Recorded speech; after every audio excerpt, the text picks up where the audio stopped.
ఆంధ్ర తెలంగాణలో తక్కువ ఫీజులతో high quality results ఇస్తున్న ఏకైక సంస్థ తిరుమల్ ఐఏఎస్ ఇన్స్టిట్యూట్. తల్లిని చంపి అవయవాలను తినే నరమాంస భక్షకులు ఎవరైనా ఉంటారా? ఉండరనే అనుకుంటాం కదా. అలాంటి నరభక్షకులను కేవలం సినిమాల్లో చూసుంటాం, పుస్తకాల్లో చదివి ఉంటాం కదా.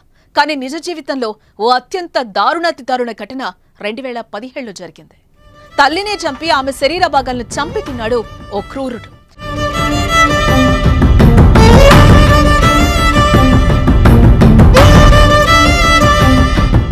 అతడికి తాజాగా మరణశిక్ష పడింది.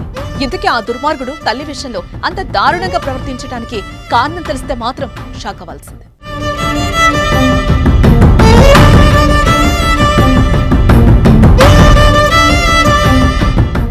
అమ్మ అంటే అపురూపం. మాతృమూర్తి ప్రేమకు ప్రతి ఒక్కరూ బానిసలే. తల్లిని మించిన దైవం లేదు. జన్మనిచ్చిన అమ్మని ఎవరైనా ఒక్క మాట అంటేనే వారి అంత చూడాలని కోపం వస్తుంది. అలాంటి తల్లినే చంపేశాడు సునీల్ కుచ్కోరవి. 2017 ఆగస్టు 28న మహారాష్ట్రలోని కోల్హాపూర్లో జరిగింది ఈ దారుణం. కనిపించిన అమ్మను చంపేయడమే కాదు, ఆమె శరీరాన్ని కూడా కోసి అవయవాలను బయటకు తీసి పొయ్యి మీద పెనం పెట్టి కాల్చాడు. వాటిలో కొన్నింటిని తినేశాడు. అతడు తల్లిని చంపి ఇలా ప్రవర్తించడానికి కారణమేంటో తెలుసా? మద్యం.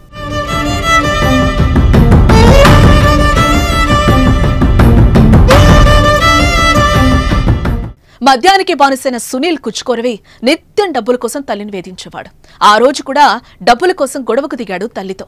ఆ తల్లి నిరాకరించడంతో ఇంత దారుణానికి పాల్పడ్డాడు. ఈ కేసులో 2021లోనే అతడికి కోల్హాపూర్ కోర్టు మరణశిక్ష విధించింది. ప్రస్తుతం అతను పూణేలోని ఎరవాడ జైల్లో ఉన్నాడు. అయితే తనకు మరణశిక్ష విధించడంపై సునీల్ కుచ్కోరవి హైకోర్టును ఆశ్రయించాడు. హైకోర్టు కూడా ఈ పాపాత్ముడికి తగిన శిక్ష మరణశిక్ష అని భావించింది. కింది కోర్టు విధించిన మరణశిక్షను బాంబే హైకోర్టు మంగళవారం సమర్థించింది. అంతేకాదు కీలక వ్యాఖ్యలు చేసింది.